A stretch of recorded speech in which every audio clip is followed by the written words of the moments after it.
It is Monday, the 27th of December 2021. Excuse the congested voice, there's a cold that's been ripping through the family. Yes, the common cold does still exist. Newsflash. Anyway, this is the last video that I'll be doing for 2021. I'm going to upload this to YouTube just as soon as I'm able. I have picked up another 2-week ban and a channel strike as a result of the last Good Vibrations episode that I put up with Steve and Errol out of Austria, giving a frontline report of what's happening in that particular nation and how the tyranny is being ramped up to ridiculous levels. Evidently, Google, YouTube don't want that information getting out, so they took the video down without warning and gave me a strike. So I'm unable to post for 2 weeks. This video will be going up just as soon as I can post again. In the meantime, it is of course on BitChute. So this video stands as my roll call of honour for 2021, and you can consider it my version of the Queen's New Year's honours list, just minus the paedophiles and the Satanists, hopefully. Couple of disclaimers before I get into it. First of all, there are inevitably going to be people that I've missed off that should have been in the list. I've racked my brains to come up with all the names I want to shout out, but I will have missed one or two, so apologies in advance to anyone who's not on the list that should be. The other disclaimer is that inevitably, given the law of averages and given the scenario that we have, there are going to be one or two names in there who will turn out to be shills or gatekeepers or infiltrators. I'm not aware that any of these people are, otherwise I wouldn't be shouting them out, and inevitably viewers are going to have their own opinions on which names fit those categories. It's not necessary for you to put your opinion in the comment section below. Not necessary to start these discussions. It's only going to be personal speculation and opinion in the absence of any evidence or proofs. If any evidence comes along that any of these people are infiltrators and it's undeniable and irrefutable, I will of course denounce them. But in the meantime, these are people whose output and whose activism has inspired me personally over the past 12 months, and I want to show some support and some appreciation to them by shouting them out. So let's get into it. I'm going to start with some show hosts, some fellow podcasters and YouTubers and video makers that have reported from the front lines on World War III over the past couple of years. So let's start with Dom and Chris of Sheep Farm Studios. A couple of great guys. Popped up at the start of the scamdemic. I'd not heard of them before, but they've been doing some great videos as part of their Sheep Farm Studios project, the Mint Sauce Chronicles and Meet the Flockers. And this is where they delve into the backgrounds of many of these characters who are ruining our lives and attempting to take away our freedoms. The Johnstons of the world, the Whitties, the Matt Wancocks, all the usual suspects. And they do it in a very humorous fashion, which is much needed in these times. So they give me a laugh. It's not often I laugh these days, but I do get a chuckle from the way they deliver their podcasts. And Dom is a phenomenal researcher. So big shout to those guys. Check out Sheep Farm Studios on YouTube if you're not already subscribed. I want to shout out my dude Joe Murray over there in New York. Now, not only is Joe a phenomenal rapper, and people should check out his hip-hop output and the lyrics that he's been busting during these times, which are bang on the money. He's also a phenomenal show host. He was born to do it. Great podcaster. He's got his Freedom for All show. I strongly recommend that people go into the archives and hear what Joe has to say. He's someone who understands natural law and personal sovereignty and all that good stuff. And on that note, a big shout to Diesel Automatic out there in Macedonia. Originally grew up in Chicago, and he's a rapper that's been putting out music for probably about 15 years now. He's done some collaborations with Joe Murray, and they're absolutely mind-blowing as well. People should definitely hear what these dudes have to say and their lyrical skills. Big shout to Billy Ray Valentine, host of the Infinite Fringe podcast out there in New York, a very troubled city. Devastating to see what New York has become, but Billy Ray has remained constant throughout, putting out shows. He's popped on a couple of my shows, interviewed me just recently. I appeared on his Infinite Fringe podcast a while back as well. Big shout to Billy Ray, great work he's doing. Wonderful podcast with the Infinite Fringe. Stu Peters has been right there on the front line, commenting on the situation that we are all facing and putting out some really incisive, really cutting-edge information. So much respect to him. Jeff Berwick of the Dollar Vigilante and the founder of the Anarchapulco conference. Some great videos giving his views on things, walk and talk style. Definitely found some value in that, and there's some common ground between us in terms of many of the things that he's been saying. Same situation with Max Egan. He moved out to Mexico from Australia this year to get away from how outrageous that country was becoming. And Max has delivered many videos from the front line of things as well. Now, a lot of Max's videos can be quite gloomy. They can be quite dark and devastating in terms of the information he puts across. But he does still offer some spiritual, metaphysical, philosophical perspectives on things. And I do remember one of his videos recently, which kind of stayed with me, where he talked about how on a spirit soul level, each of us chose to come into the timeline at this point and undergo these experiences that we're having. And he made the observation that we wouldn't have done that if we didn't know in our higher selves that we were up to the job. So there are many times where we feel everything's getting on top of us and we just can't cope. But you wouldn't have chosen to be here if you couldn't cope and if you didn't know that you would get through this. It's an interesting perspective, and I appreciate him putting that out there. Dr. Vernon Coleman, of course. Very rare to find doctors who speak out, but, you know, he's been doing his old man in a chair videos, and they're absolutely spot on. He's saying what needs to be said. More people need to do that. Carl Vernon, similarly, pulling out good work. Alex Bellfield. Now, his style is not really my cup of tea. He's not someone I would ordinarily go for, but he still comes with some great information regardless of the way in which it's delivered. So it's a good example of not focusing too much on the messenger, but concentrating on the message. And that's something we need to do more of, I feel, and let go of these personal sentiments that we might have towards the podcaster in question.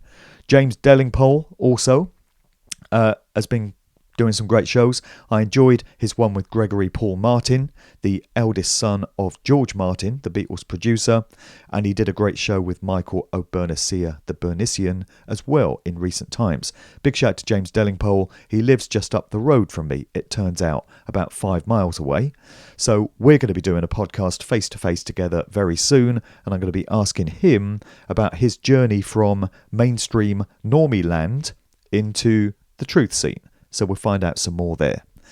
UK column, Brian Gerrish and co. Again, a lot of their information can be quite grim and gloomy. You can come away from some of their shows feeling quite down, and it can get on top of you. But it is still information that we need to be aware of, and it's proper journalism. This is what these so-called journalists in the mainstream should be doing. Investigating a story and going wherever the truth takes them with no attachment to the outcome and no ulterior motives. Proper journalism. So shout to UK column. There are many spiritual commenters. There's a lot of women primarily on YouTube that do things like tarot readings and astrology. They're too many to mention, and I don't necessarily go for all that information. I think a lot of it constitutes hopium, just to make people feel good. A lot of it constitutes pseudoscience. I hate to use that phrase, but, you know, there's a lot of people claiming to have methods of discerning what's going to happen in the future, and they're making all kinds of predictions.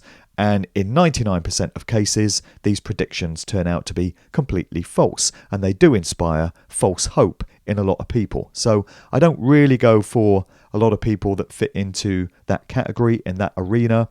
But one lady whose videos I've very much enjoyed is Laurie Ladd, who has offered some interesting perspectives on things, and I find her output to be primarily very uplifting. Let's move on to some celebrities and public figures who are standing on the right side of history. There aren't many of them, so it won't take long. But these are individuals whose names will be remembered when this shit show is all over for the right reasons. They didn't just stay silent in concern for their careers and how it might go down with their owners/handlers. They stood up to be counted, and this will be remembered and respected. Ian Brown, formerly of the Stone Roses, Van Morrison. There's a couple of names that have gone kind of halfway. They're kind of half-assed. They've made a few comments that are positive and beneficial, but they've not gone all the way. One of those is, of course, Eric Clapton, who made that video with Oracle Films talking about his unfortunate experience at the hands of the V. What a surprise, eh? But he's not said anything else beyond that, and that's a bit of a shame. If he'd gone on a bunch of shows and really expanded on what he got into on that video, it could have had a major impact and won over many hundreds of thousands of people onto the side of truth, setting them off on a discerning discovery of truthful information for themselves. But at least he said what he said, and it would have had some impact, I guess. The other one is Morrissey, who seems to drop the odd hint that he knows this whole thing is a big scam. He recently posted a tribute to the former BBC Radio 1 DJ Janice Long, who's just passed away after what is said to be a short illness. Same way with Jerry of Jerry and the Pacemakers, Jerry Marsden. The same is said of him. With Janice Long, Morrissey seemed to be expressing suspicion that the short illness in question could have been caused by something else. Guess what that could be. But he didn't go all the way in exposing this whole agenda. And again, that's a great shame, because if he had, he could have won over the hearts, minds and souls of, again, many hundreds of thousands of fans. So they're kind of halfway heroes, which is better than nothing, I guess. But back with the world of music, Danny Rampling, of course, who's pretty much standing alone in the world of DJs, well-known DJs. Danny is a truth activist, and it's a great shame and a great disappointment that there aren't more of his like from that community. Got to shout out Slipmatt of Slipmatt and Lime, SL2, remember On a Ragger Tip, all that good stuff from back in the day. Slipmatt is on board, so respect to him. Right Said Fred. Who would ever have thought it, but Right Said Fred are out there as truth activists. Respect to them. Baby D of Let Me Be Your Fantasy fame. Big shout to D. So to Phil Fearon of Galaxy. If people remember the hits of that group back in the 80s, Dancing Tight, all that good stuff. Big shout to Phil, D's partner, who's also on board. The most unlikely TV celebrities have been emerging as truth activists in these times. And one of those that I've got to give a lot of respect to is Gillian McKeith. UK viewers might recall that she had a TV show a good few years ago all about food and nutrition. The unfortunate thing is that she became known as the Poo Lady because she used to delve around in people's stool samples to get a better idea of what they eat. Rather her than me. But these days, she's getting out there at these freedom rallies and she's tweeting real talk, saying exactly what needs to be said without fear for the consequences. Much respect to Gillian McKeith. Never thought that would be the case, but it is what it is. In the world of comedy, it's very similar to the world of DJs. Very few are sticking their heads above the parapet for fear of how it'll affect their careers and their salaries. But one who is Lee Hurst. I went to a comedy gig of his on Monday the 20th at his Backyard Comedy Club in Bethnal Green, London. Good few of us in attendance there.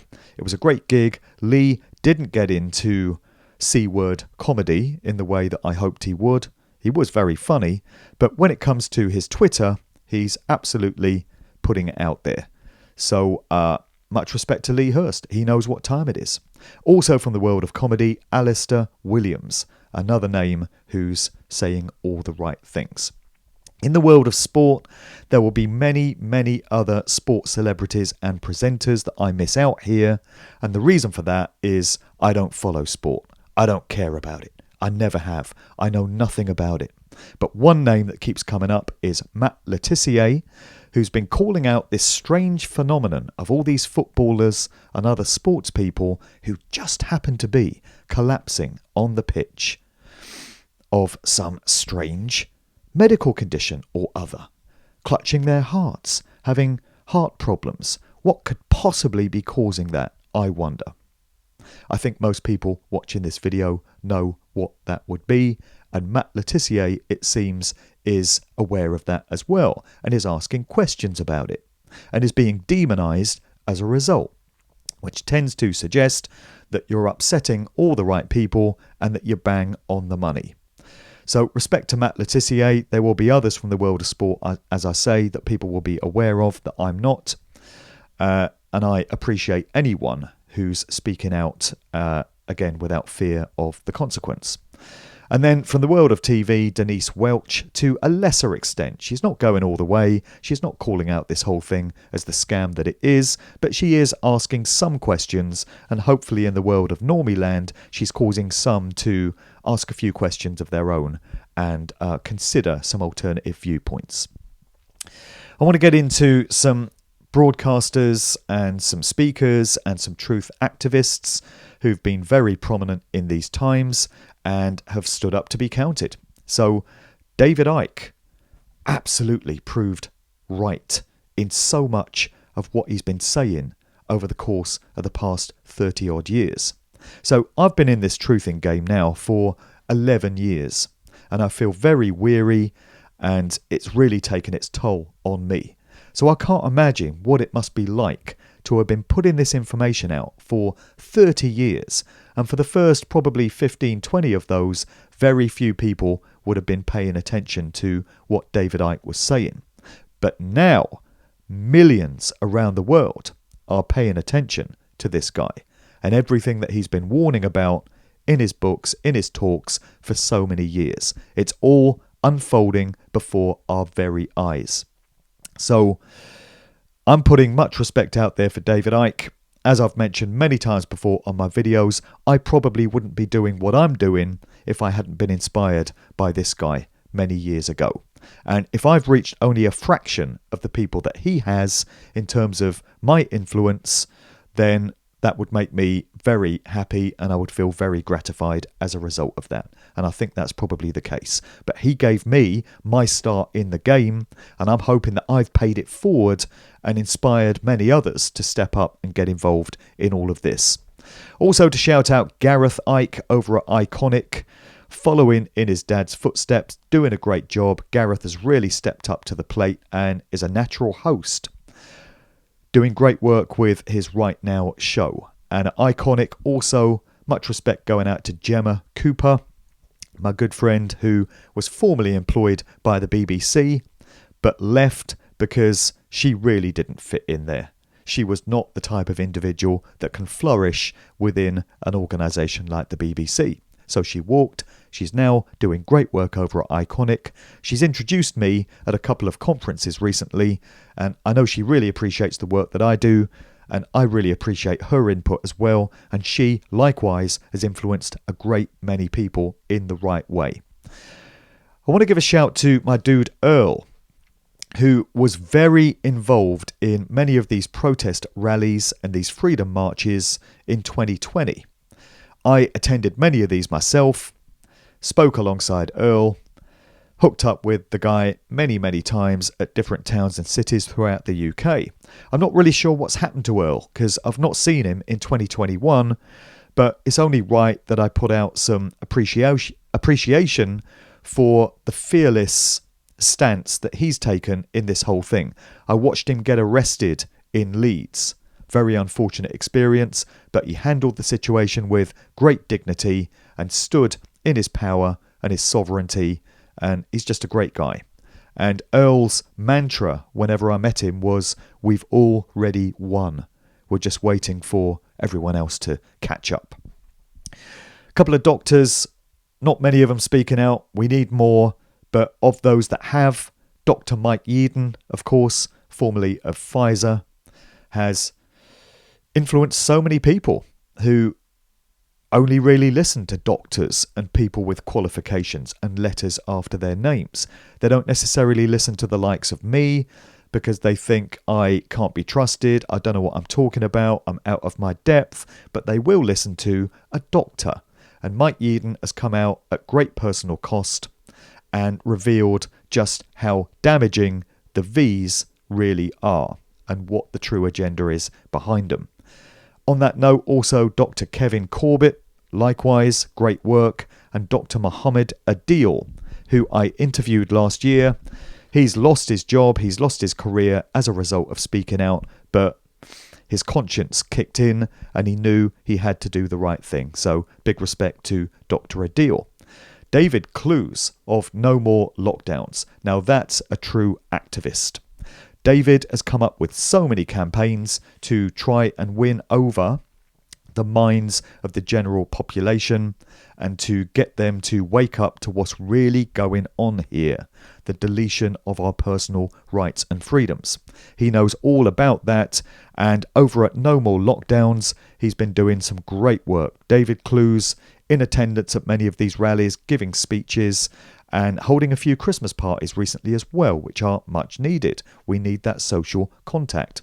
If you're not following David Clues at No More Lockdowns, please do subscribe to his email list. Great information in there and some great stuff they're coming up with to raise awareness and bring down this control system. Matt Landman over there in the United States, another true activist, fearlessly getting out there on the front line and doing what needs to be done.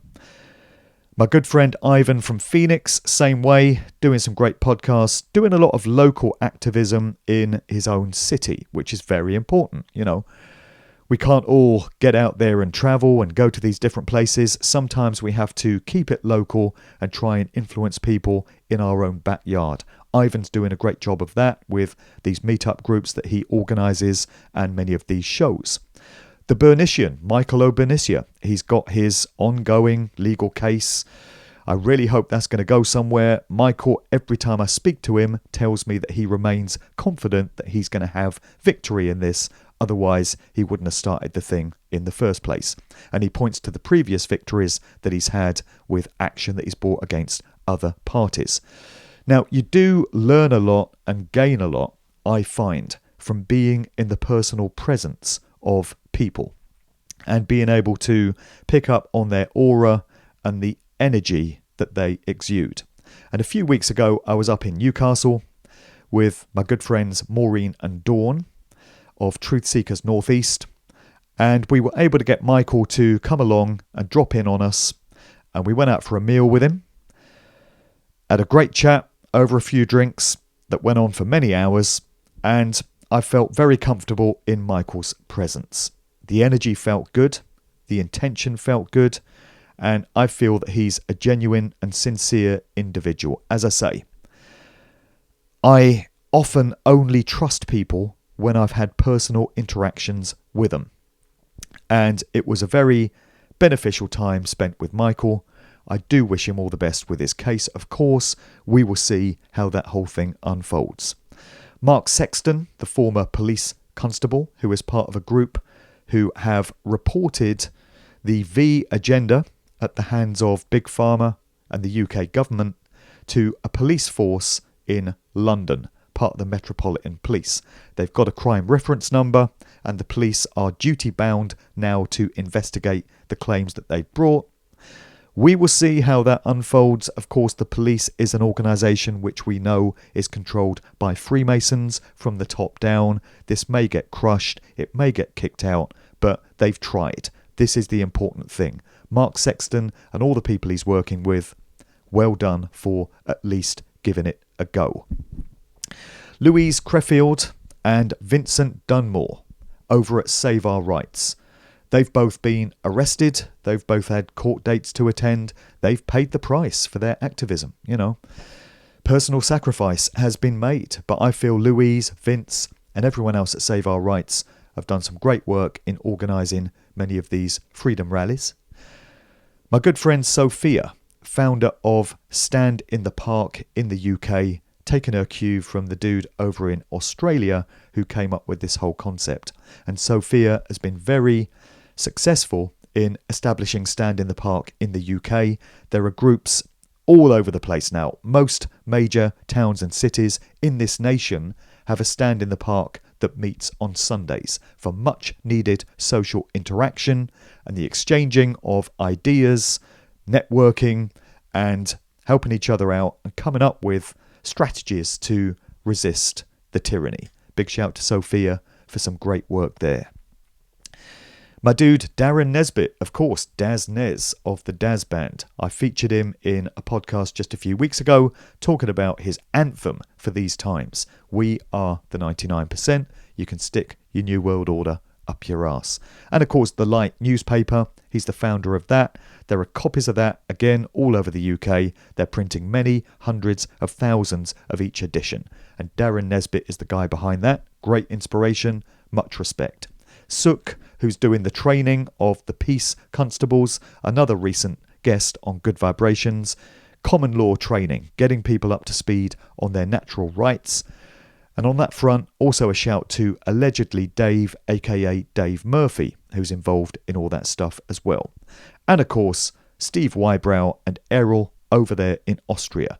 As I mentioned at the start of the video, YouTube didn't like what they had to say, so they took the video down, which does tend to suggest that they're on the right tracks. So Steve and Errol are the very definition of activists.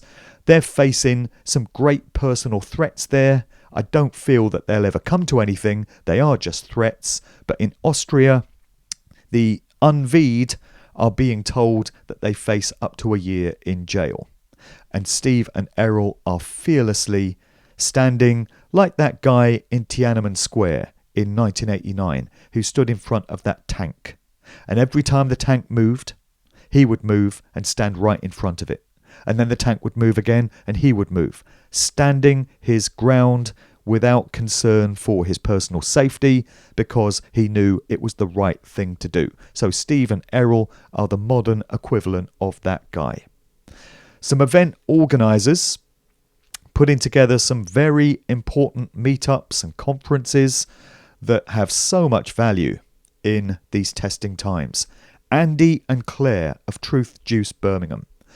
They've been running that group for many, many years. There used to be a network of Truth Juices all over the UK. Unfortunately, all the other regional groups have fizzled out, but Birmingham keeps going under the guidance of Andy and Claire. Andy is a very funny guy. If you've ever attended Truth Juice Birmingham and you've heard one of his little monologues as he introduces the speakers, he is so funny. He should be doing stand-up comedy. Always puts a smile on my face. Claire also very hardworking, and they run that group brilliantly together. Looking forward to being back there in just a few days. I'll mention that some more at the end of the video. Ian Phantom and Nick Colostrom, who run the Keep Talking group in London. Again, I'm going to be in attendance there in a couple of weeks. Give some more information on that. Gloria Moss, Professor Gloria Moss. You don't get many professors who break out of the world of academia and go into the world of discerning truth-seeking. But Gloria is an exception to the rule. She's the founder of the Questioning History and the Questioning Science conferences, which have so much value for everyone in attendance. Gloria's doing great work, and she can think for herself. And there aren't many that are doing that these days, are there? Maureen and Dawn, aforementioned of Truth Seekers Northeast. I love going up to Newcastle. Maureen looks after me so well, just fantastic hospitality. I joke that she's like my second mother, and then she reminds me that she should be my big sister and not my mother. It's more appropriate. And also Dawn, really appreciate the support that those two ladies have given to me. And they run some great meetup groups at Truth Seekers Northeast. I've been up there many times. They've put many speakers on, and they do some great work. Just want to shout out David Edelman as well, the People's Lawyer, who I should have put in the category of activists earlier, but he's been really educating people so much on their true rights and natural law and common law, and doing some great work in that regard. Shout to David. On the event organisers front, Karen Dodd puts together the Uprise and Shine conferences. I've spoken at the ones in Forest Row, East Sussex, the one in Lancashire just recently, and there's one coming up in February in Ventnor on the Isle of Wight. So Karen's really putting the work in there, and she does talks herself on manifestation, the power of it. She's into natural healing. She's a great lady. She's the organiser of the Freedom Network as well, which is these hubs of local groups and individuals that want to come together and support each other and exchange ideas and new ways of working cooperatively together. So Karen is a great force in that particular line of work. Miles Johnston of the Bases Conference, we had a great event a couple of weeks before Christmas down there in Wiltshire. Miles is a phenomenal filmmaker. He knows what he's doing. He's a real tech guy. And he puts out some great work in that regard. And a big shout to my good friend Joe Lomax up there in Hull. Joe is a wonderful soul. She's like an angel sent to earth. She's been very supportive of me personally over the months when I've been right on the edge of the abyss. I've given Joe a few calls and she's pulled me right back. And I'm very appreciative of that. I will be giving a talk up in Beverley, close to Hull, at the group that Joe organises in late January. Details are on the events page of my main website, and there's a link to that below. Last name I want to mention is Piers Corbin. Many people will have their opinions about him. Many people will, of course, claim that he's some sort of insider or shill, but it would appear that he's been arrested about 7,450 times over the past year. I'm giving him the benefit of the doubt, and I'm assuming that he's the real deal until something comes along to prove otherwise. And isn't it a great shame that his brother doesn't get involved and get out there on the front line in the same way as Piers does? Because imagine the impact of that. A prominent name like Jeremy Corbyn putting out the same message as his brother. But either way, that's the end of the roll call. These are people who have inspired me and enabled me to keep doing what I do over the months. On that note, I do want to mention a Gofundme campaign that I've just started up, very reluctantly. As anyone who's followed my work will know, I've never been one to solicit for donations. It's never sat comfortably with me. But I do find myself in a family home life situation which has become very urgent and very pressing, and I do need to get out of here and find myself somewhere new to base myself, along with my youngest daughter. The situation in the family home has become intolerable, and I need some support in finding myself somewhere new to base myself so that my work can continue. All is explained over at the GoFundMe on the video that I've made for that. The link is in the notes below. Any support that people can offer, if they've found value in my work and they want me to be able to continue, would be very much appreciated. Next talk events to mention. The first one is on Sunday, the 2nd of January, just a few days from now, at a pub in Dorking, Surrey. This is the Bull's Head. Big shout to Emma for putting the event together down there. So it's the day after New Year's Day, and I'm going to be speaking at 5 p.m. on some excerpts from my Musical Truth 3 book. On that note, got some new mugs. Musical Truth 3 mugs. What I'll be doing with those is at events where people buy more than one book or t-shirt or hoodie, got some of those on the way, I'll throw in a free mug. I don't want to post the mugs out because of the potential for them to get damaged, so they'll just be at my events. A couple of days after the Dorking one, I'm going to be back at Truth Juice in Birmingham. That's Tuesday the 4th of January. Again, presenting some excerpts from the new book. Then on the 12th of January, which is a Wednesday, I'm going to be at the aforementioned Keep Talking group, who meet at St Gabriel's Halls in Pimlico, London, giving a Musical Truth 3 talk there.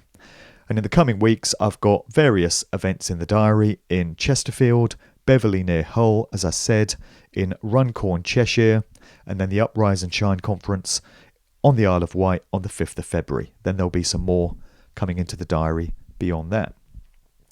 That's pretty much it for 2021. And who would ever have believed, having gone through everything that we did in 2020, having our worlds shattered, finding ourselves in situations that none of us would ever have imagined that we would have to face in our lifetimes, who would have imagined that there could be a year that would top 2020 in terms of how testing and how personally challenging it was? But 21 has fitted that bill and then some, hasn't it? So in terms of how 2022 is going to pan out, who knows? I'm not one for making predictions. Don't know if you've noticed, but most predictions made by YouTube pundits come to nothing or are completely wrong. So I steer clear of those. It will be what it will be, but we are the ones that will influence that. And we cause our personal experiences and our collective experiences to take the form that they do through the consciousness and the real world action that we apply to it. So we will see what 22 holds. I personally feel it will be the year and the early part of it where we finally reach the tipping point that we need and the finishing line finally comes into sight. But it will be what it will be. See you on the other side.